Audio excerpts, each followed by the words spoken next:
Welcome to A Regenerative Future with Matt Powers. I'm your host, Matt Powers. Thank you for being here. Today, we're going to be talking to Martin Fortier, the market gardener, the Quatre Temps farmer, inventor. He's taken market gardening to the highest levels. He has figured out how to earn over $100,000 a year on a quarter acre, but also to take that same model up into making a 10-acre permacultural system that just pumps food out. So he's not only taken market gardening to a competitive level beyond anything anyone has ever seen, but he's also applied it to the farm scale, to the homestead scale, and opened up an entire new level for permaculture to emulate. And this is, again, another Our Future 2021 talk that I'm sharing with you here. This new year, we have over 45 speakers already confirmed, with so many more coming. It's going to be 7 days of free conference, free social network. You can network with people. You can have a profile. You can post your own videos. You can do so many different things. This is about empowering people, connecting people, and it's free. So click the link down below and sign up for this year's Our Future. This is from last year's. Without further ado, Martin Fortier. Good morning, Jean-Martin. It is a rare pleasure to see you. It's been years. It's a great pleasure to see you, Matt. It's been a while. Yes, it has. I'm so honored to have you with us to share your experience and to showcase a pathway with proven success.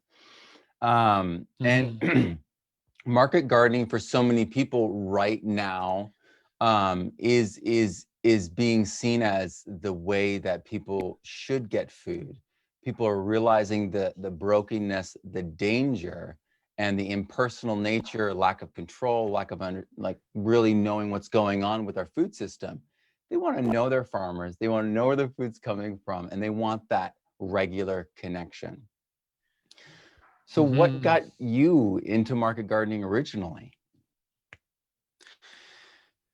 It's amazing because you're starting with the exact conclusion of all of this. It's like these relationships that we're creating is exactly what makes what we do epic. Because, and I'll answer your question right after, but I just want to riff on that because it's so true. It's like the fact that we do a scale of farming which allows us to meet the customers is exactly why we'll never be out of date, and how we can compete with big farms and big corporations that are taking over, organic farming and all, because you can't never replace this personal relationships. And the whole model behind what we do and what we've been, working at it for like 20 years now, it's getting to be quite a lot, is that we need 200, 300 clients. That's it. And we can make a good living. And we get the full price for the veggies that we sell because we're not wholesaling, we're selling everything direct. And our farm is 1.5 acres, and we started it in 2004, and it's still 1.5 acres. And my boy was, we were talking about this prior, but my boy was 2 when we started. He's 17.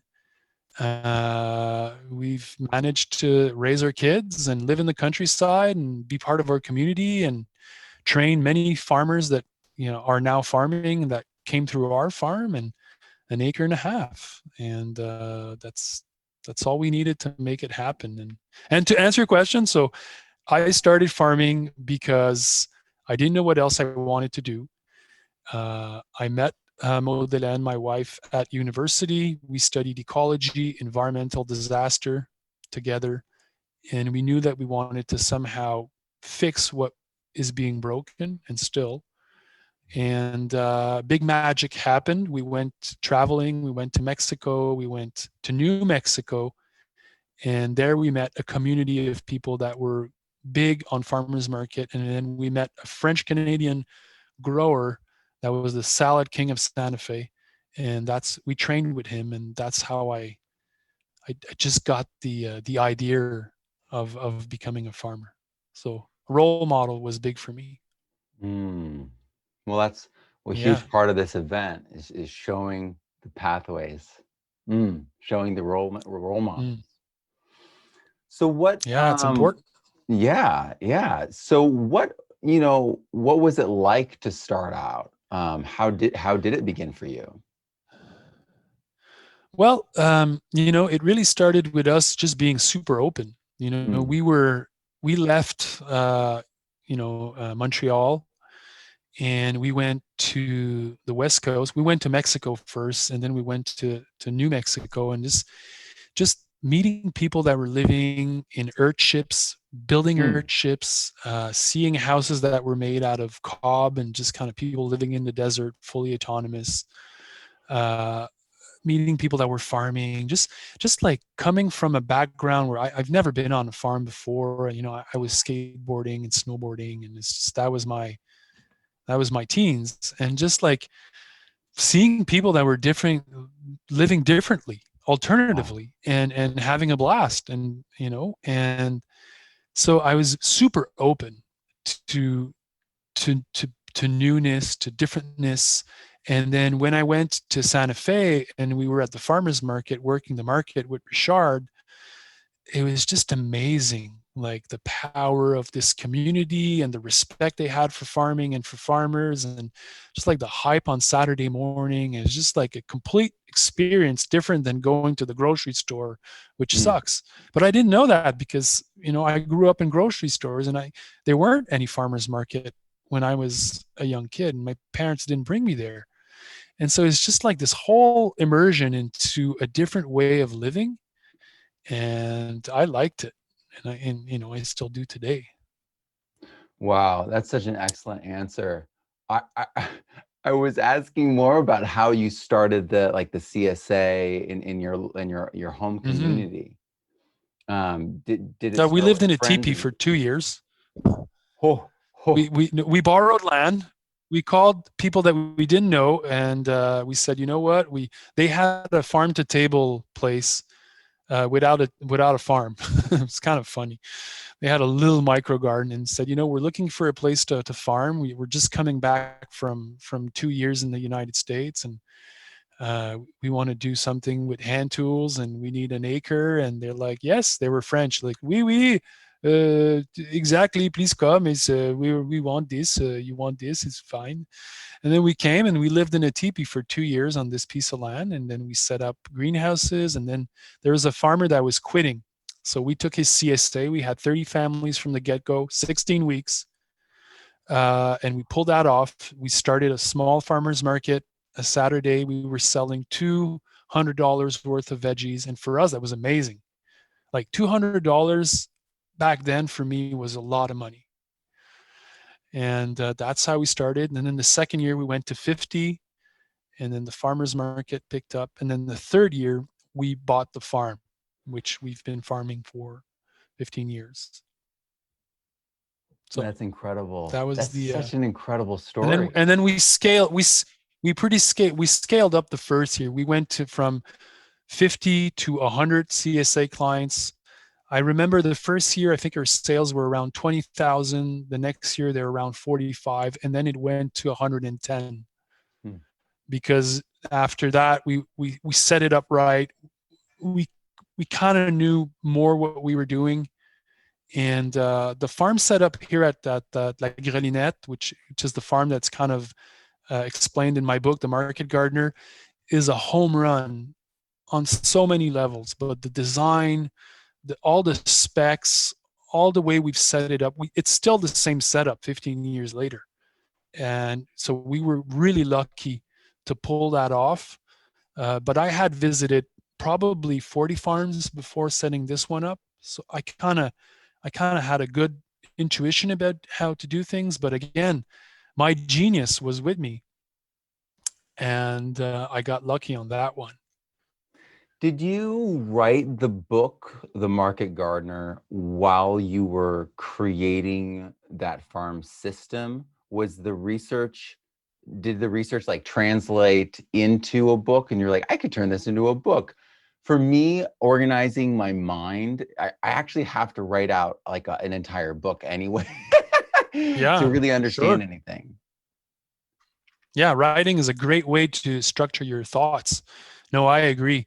No, for me, when I wrote The Market Gardener, it was my sixth year. I was doing my seventh year here at the farm, and the motivation to do it was like what we were doing was so radically different than what everybody else that I knew was doing, and the results that we were getting, the financial, the bottom line, we were making 50, 60 grand net in our pocket. Our sales were 120, 130 $1,000 on that acre and a half. We would travel every winter. We would put money aside. It was just like the metrics were good. We had a quality of life. We were having fun. And for me, it was obvious that because we were doing it differently, we didn't have tractors, we didn't have a lot of expenditures, and that's why and how I decided to write The Market Garden. It's just like I just thought young people that want to start a farm, this is how they should do it. And still today, I still believe that, and I think there's now tens of thousands of people that have done it successfully. So somehow, this I was quite right about that. That's incredible, and that must feel very, very good. I know as a dad, we feel this incredible responsibility to get things right when we're starting our family, when we're starting our businesses, because there's so much pressure with having our children, and Mm-hmm. I'm just I'm really, really proud of you and the work you've done. It's incredible. Well, thank you, Matt, and I appreciate it. However, I've succeeded in being a successful farmer, and then I wrote the book that was a success. And my boy that's 17, he's just down the stairs now. He's doing his things too, but I can't say that I was an amazing dad because I was really I was working 80, 90 hours a week, and I was really writing a book for me was a big thing, just to focus and to really capture everything and to get into that headspace, and then touring for almost 3 years to promote it. And so that why we were talking about balance earlier, you and I, and for many years there wasn't balance in my life. There was some things that were working really well and other things that were neglected, just like an elite uh, sport player. They're focused on their craft, but there's a lot of things that my health also. It wasn't. I was drinking a lot of coffee, Mm. and thank God I wasn't doing any hard drugs. Yeah, I was a So there musician you and I go. did That's all the of that. reality. Yeah, and I was a touring Yeah. musician, so I definitely resonate with that.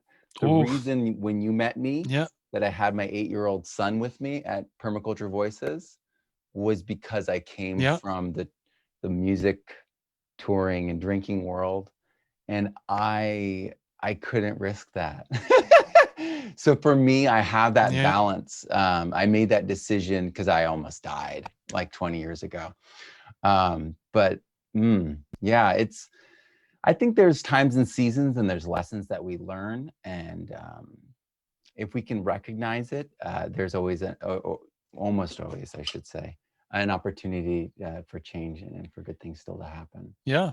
And that this tread that we're on, you and I now, is like for me a big part of the motivations why I develop content and educational material to teach and to pass on what I know works, is to help people struggle less. Farming is hard work. It's always going to be hard work, but if you apply the right methodology straight up, you're not going to waste so much time figuring it out or just doing things that are not optimal.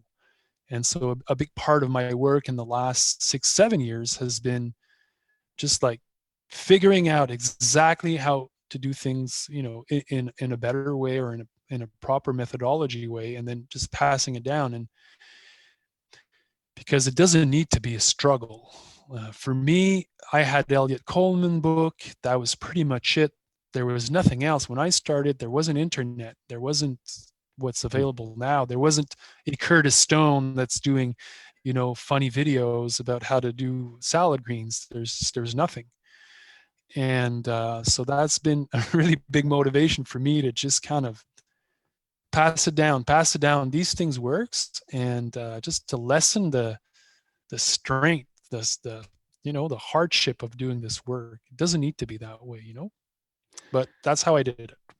That's epic. And so to speak to that, are there any like early setbacks or missteps or just things that happened that were outside your control as you were starting out that you had to overcome? For me, the biggest barrier for sure was we were trying to rally, governmental agencies around what we were doing, to have grant money, to have, loans, to have access to. There's a lot of privileges that farmers have in Quebec, especially emerging farmers. We're really well suited that way. But when I would say that we're farming in an acre and a half without a tractor, it wasn't serious. And so there's a lot of hurdles that I had to overcome to have access to, a young farmer starting grant, which was $30,000, which makes a big difference. And then there's land regulations that don't allow, it's crazy here, but land regulations here don't allow parcels that are under 5 acres, just because they don't want pieces of farmland to be divided into households and lots. And so that I had to go through that. And so that was my biggest hurdle. And then, just like any young person starting in farming, you do 40 crops, you miss 10 of them for sure. And you just you're learning the craft of farming while you're developing the business, learning how to develop websites, learning how to do accounting. Just I think one of the big mistake that we made early on, and that a lot of people are making today, is we were underfinanced. We were taking the money from our cash flow to reinvest every year, and we should have had just a loan over 10 years and just get the proper setup earlier, and not have to struggle every year with 5,000, 20,000 that we're always putting back. We should have just paid a loan. And yeah, but that's learning. Does that make sense, what I just try to explain? I'm totally hyper interested in what that last statement was, and I didn't understand it. Can you rephrase it? So like you're starting your farm, okay? You're in year 2. Okay. You know where you want to be in year 5, because it's three years down the road. Mm-hmm.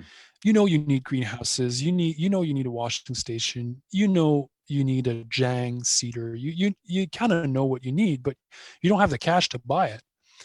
And because you don't have the cash to buy it, you farm without these things that are really make your life better or make your farm more productive. And so instead of kind of going like that, you just borrow. You borrow $80,000 at 3%, 4%, 5%, 6%, whatever.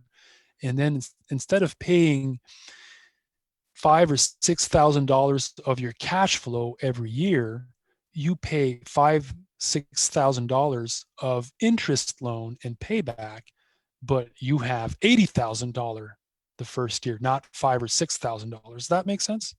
Yeah, I completely agree with that. You're borrowing money over long, and a lot of young people don't like that, because they think they don't want to be in debt. But if you want to be in business, and you need to invest, and not just your time. You need to invest also some money. And unfortunately, or fortunately, I should say, banks, because there's good banks out there, that should be their role. And that's how I see that we made a lot of our first year. We were really struggling by trying to do a lot with not a lot.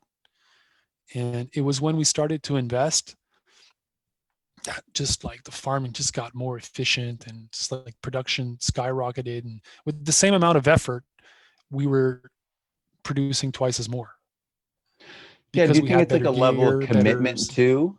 Because it's a big commitment when you decide to make that decision. It's like a shift, right? Yes and no. It is a commitment, but man, if you're 28 and it doesn't work out and you file for bankruptcy, whatever, so what? Doesn't matter. It's just like go all in, or just don't do it. I think Yoda said that to Luke. It's like just there's no try. You just commit. Drop the ramp. It's just like there's no half-ass here. It's like I'd rather see people like borrow 100 grand and fail than people trying to squeal it every year, and just in the end they're burned and they're not. It's not happening. That's Yeah, yeah. perhaps an older me now talking like that, but I certainly didn't see it like that when I was 25. But now I see that that's just like an easier path. Wow, that's really powerful. I mean, for me and my own story, it's like I did those Kickstarters, and without those Kickstarters, to get me started on each project, none of these things would be here. Amazing. Mm-hmm. Yeah, yeah. Were there any early on successes that motivated you and kind of like let you know like that I'm doing the right things? Mm.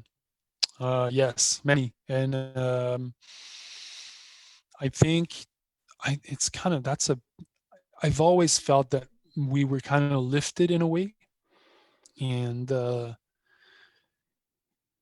think that comes back to when we were starting and we were so open, and we were really we had a strong heart for change and what we wanted to see happen, and faith in us being servant of goodwill. And man, I just feel that we were just kind of taken up, and there's a lot of things that were just kind of happening, and the right people showed up, the right circumstances were there. We made a lot of really good decisions without knowing that we could have made really bad ones. And so I don't want to be preachy here, but there's this force, and for me, writing the Market Gardener, it's just like the book is now, it's like 200,000 copies sold. It's like I didn't know that this would happen.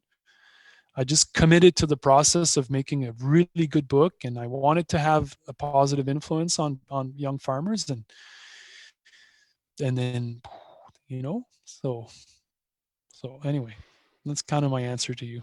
And if I was a believer in church, I would say God, all the time. But I believe in God, but I don't believe in church a lot. So there's a force out there. I agree. There is definitely. So,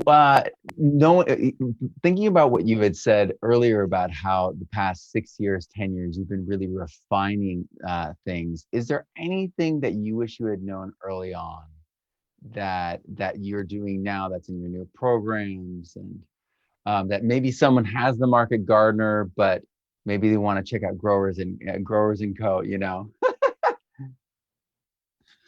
But it's the kind of like marketing catchy phrase I always say is like, I wish I had like a book like The Market Gardener, and now a master class to follow when I started, because it would have saved me 5-6 years of learning this for sure.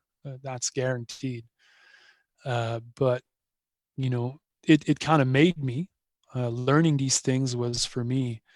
Uh, it kept me focused on my quest of becoming a better grower, and I really dedicated 10 years of my life to that. I was really focused, and there's nothing else in my life than just like to be becoming a better farmer, a better grower. And looking back, like the mistakes or the things that I would change was like, I think I would also put in my action plan to become a better father, to take better care of other things in my life.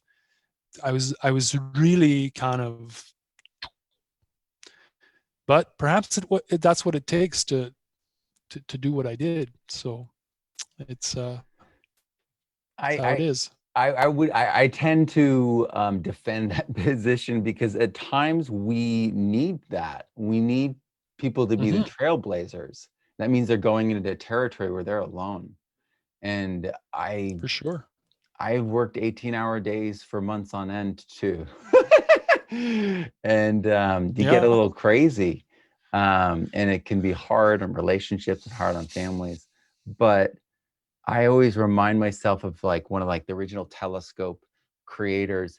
This guy had to polish the glass while it was still hot, and he would stay up for days, and his sister would feed him to keep him sustained as he did all these different things. And it's like no one like in their right mind today would live like that.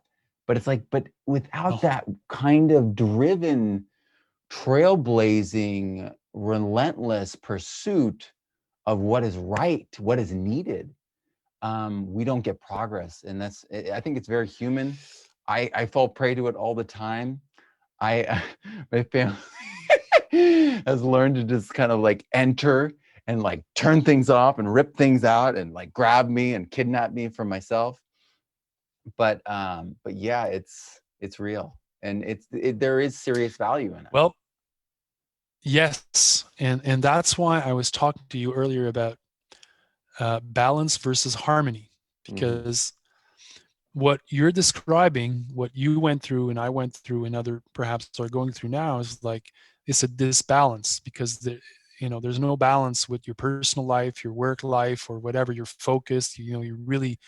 But if you can create harmony around you, like the person that was washing the telescope lens, perhaps he organized everything else so that it was all good, that he was doing that, and his wife would come and feed him and whatever. But you need to design it so that you can be off balance, but you're not creating chaos. You're still in harmony with how things are. And that's where older people, and I don't want to say me, but mentors or people that have gone through that can help you to steer that same drivenness, but in a course that's much more, less crazy, less Yeah, maniac. I completely And I do agree. that a lot with a lot of the people that I train. It's like the amount of push, the amount of energy that you need to put when you're starting a farm and starting a family is just like, it's a lot. But there's ways where you can put just this amount of energy without being totally, you know, off on so many other levels. It's just about harmony. Hmm. And yeah, that's we live in a world, Matt, where unfortunately, or however that's how it is, there's not that many.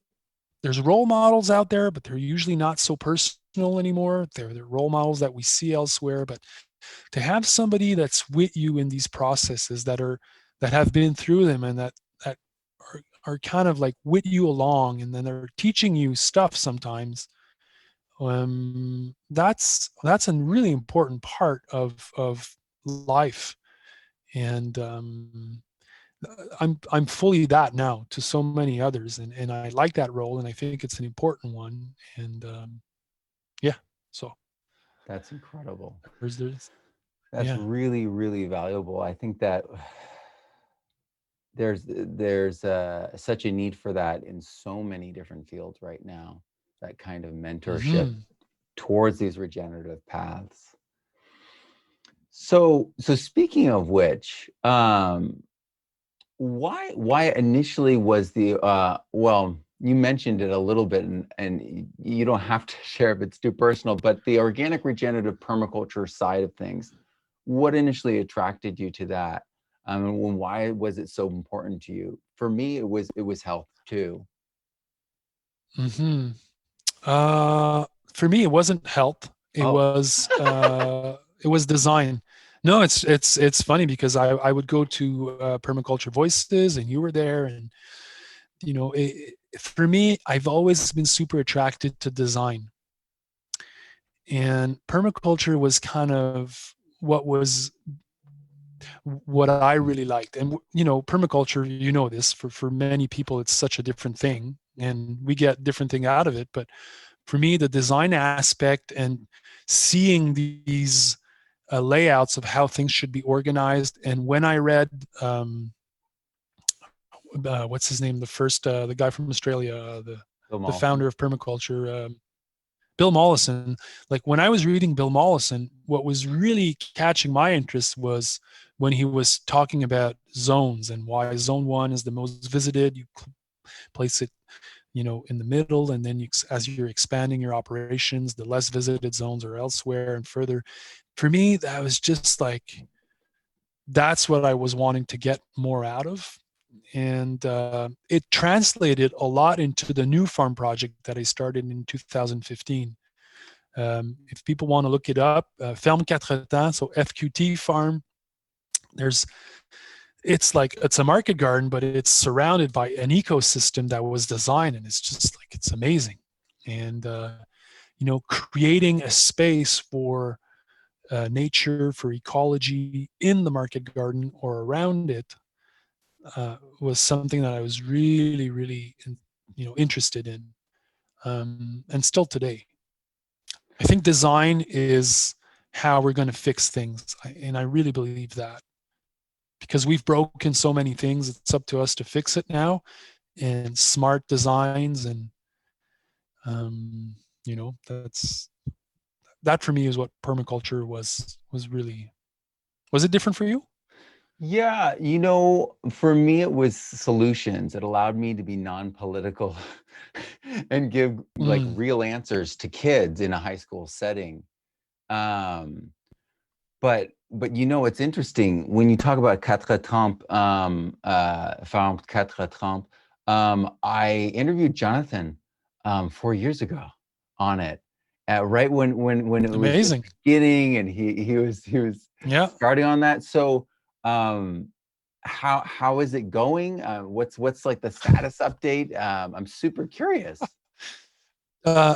Jonathan was working with a group of permaculture designers. We designed the farm together. So it's a 10-acre market garden.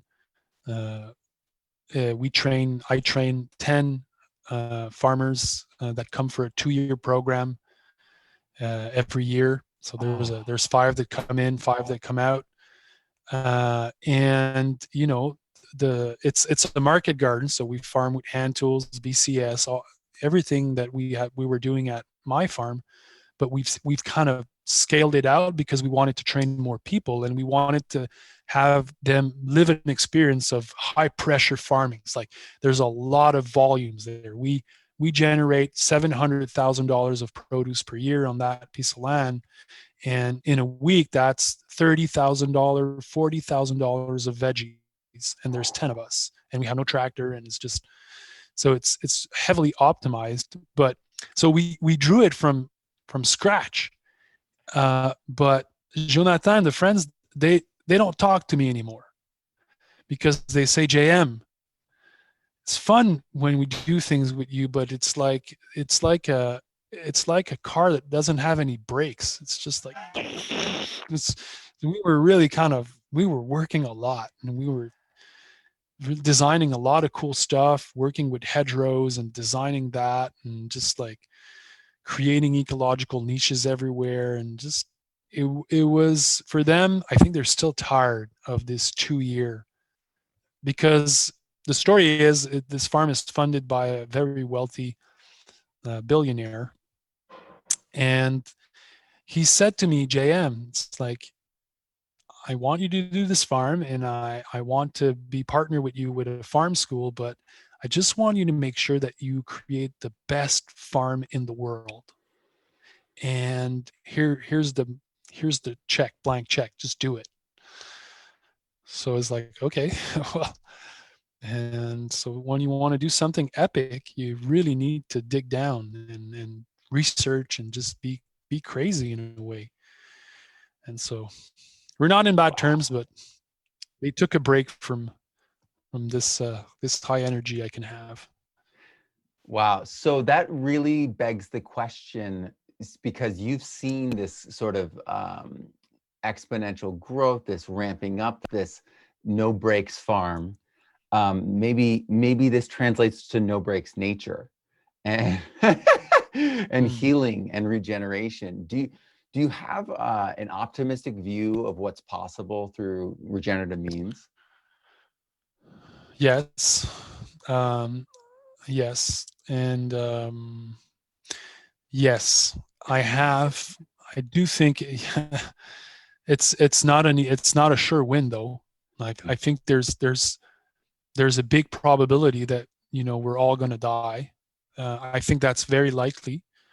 But if there is one way out, is through reimagining how things are done, things are built, things are.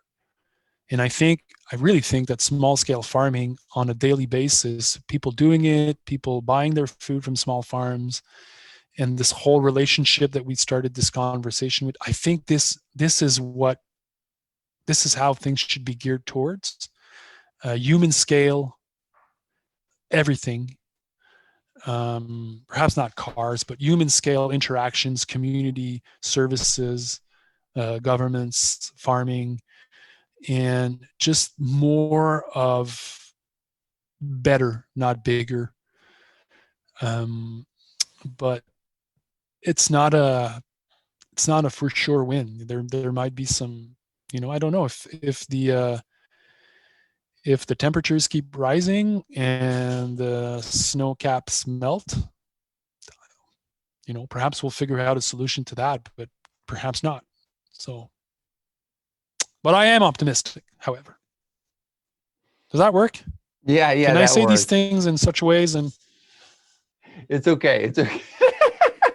I didn't want to like jump in with my opinions. I wanted your opinions to be. No, but you can go ahead. I'd like to hear yours. How do you feel about that? Well, I think that because 70% of the earth is water, because aquatic plants have 10 times the sequestration ability, and because it's literally a pH difference that is preventing these things from happening and taking off. If we got aggressive, we could fix things very quickly. The last ice age was caused by a zola, a little tiny plant that created a freshwater lens that extended out over the ocean. And then when that freshwater lens popped, the die-off of all that carbon sinking down to an inaccessible layer of the ocean took all that carbon out of the carbon cycle and caused the ice age. So I really think that I never heard that before. And that's interesting that I haven't, because I studied that 20 years ago and I've been kind of following, but interesting, very interesting stuff. Yeah. And it's really wild I would say what we didn't know holistically, connectively, because there's so much research that I get introduced from, like Olivier Crousson in France. He'll show me something from 1918 with redox, and it's so obscure, but it mentions something in such a way that implies like everything what we're seeing now. So I really feel like we're discovering and rediscovering a lot through new testing now. So I have great touching hope. base on just that, like a lot of the answers are in the past, they're not in the future. And that's something that so many people don't even to think about. But like there is people like you and I, or like whoever else, that were thinking about these things or other things quite heavily 100 years ago, 1,000 years ago, and they came up with things. And like market gardening, everything that I do and that I do well, when I read the old French book, man, it's not so different than what I'm doing for real. And these guys knew how to pull it off, and they didn't have quite the instruments and some of the technologies that we have, like technologies being like plastic, which makes a big difference. But man, it's like, and they saw industrialization coming, and they saw chemical farming coming, and they were advising against that, and then they just kind of got washed off. But you know, revisiting the past is somehow the best way to figure out the future. Have you read the book Dirt by David Montgomery, the professor at Washington State University?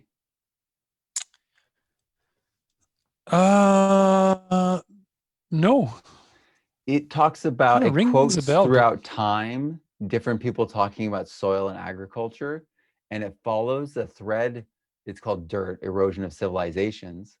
And it follows a thread of history that I wasn't taught, even as a, someone who was an English teacher and then was a history teacher.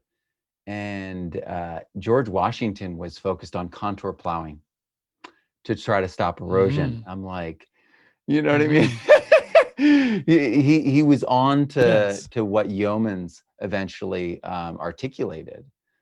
So yeah, I completely feel that we are all looking at a very similar, a very human, a very old predilection that we have. So, man, this analogy is so like, there's a lot of, let's say, people my age, I'm 42, they see young people drinking Red Bulls and these drinks, and you're like, dude, man, this is the wrong path, because you're going to burn out really fast, man. If you drink that for 5 or 6 years, you're dead. And that's exactly what happened. Like, you had these farmers that knew how to conserve soil over many generations, but then you had people come in and they had a quick win solution, and they were banking on the fact that some people didn't have insights to think down the road what that implied. They were just going for fast results. And I bet you that these people were quite aware that they were tricksters, and they were tricking these poor people into, and that changed the whole course of everything. Yeah. So anyway, you're better off with water, man, and natural things. Yeah. So what advice do you have for anyone that wants to start out with market gardening? So, without saying read The Market Gardener or anything like that. You could say that. Yeah, I think you should read The Market Gardener for sure. It's a primer, and it's a good one, and nothing in there is out of date. Then I would say, I think it's important to learn how to farm. It doesn't need to be on a small micro farm. It could be on a bigger vegetable operation, but just learn how to manipulate things and to move in the fields and to work long days, and just how to be a good farm worker. That's important. And then quickly start your own thing to learn how to be a farm operator and manager, how to manage moving parts and do a proper crop planning, and just kind of deal with all the uncertainty and all the complexity that's going on. This can only be learned by doing. And so 2-3 years of training somehow, and then starting small, do it incrementally, and having a good mentor or having a good guideline. Like, that's the thing, man. You don't see that many people would just improvise themselves as chef in a high-end restaurants. Right. These people that are chefs in high-end restaurants, they trained at other people's restaurant, probably more than one. And what's the beauty of our movement is that there's a lot of gung-ho people that just start market gardening or farming, which is great because that's what we need. But I can tell you, if you know what you're doing, it can go much faster and much smoother and much better. So it's like finding the right information. It's not true that there's 100 ways to plant carrots. There's a few ways, and there's definitely a lot of wrong ways, and there's better ways. And that's where mentorship and know-how becomes important. And Yeah, that's my advice. You need to know what you're doing. Absolutely. So where can we learn more from you? The website, themarketgardener.com. I think there's a lot of info there. I'm not big on YouTube because it's just like answering to everyone that has a million questions all over the world. It's not possible.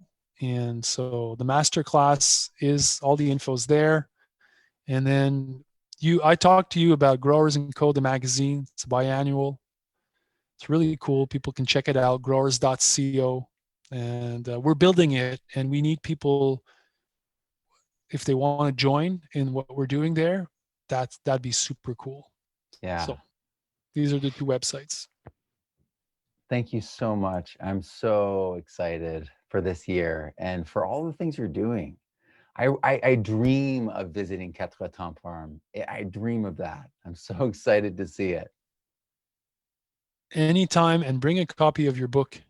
Okay, I will. Okay. And everyone out there, be safe, be well, be happy. And I'd like to do this again with you. That'd be very cool. Absolutely. I was happy that we connected. Very happy. Thank you so much. All right. Farm on, guys. Oh man, that was awesome. Thank you so much for listening. If you liked this talk and you liked all these talks, these are all focused around regenerative entrepreneurship. But this year at Our Future, we're focused on the most positive and hopeful visions for the future. So showing people what's possible with regenerative solutions, regenerative science, permaculture, ethical design, ecosystemic restoration, and rewilding. These are the experts that are really doing it. These are the people who have been working on this for decades. And these are people who are just starting now and finding huge amounts of success. So come learn with us. Come hang out. It's free. It's 7 days. And there's over 45 speakers currently confirmed. We've got amazing sponsors. We're going to have incredible goodie bags. There's lots of different options, but just hop in. It's free. There's a social network. The link is below, r-future.world. Just enter it in above and you'll be taken there. Thank you so much for watching. I'm Matt Powers. Grow abundantly, learn daily, and live regeneratively. I'll see you soon.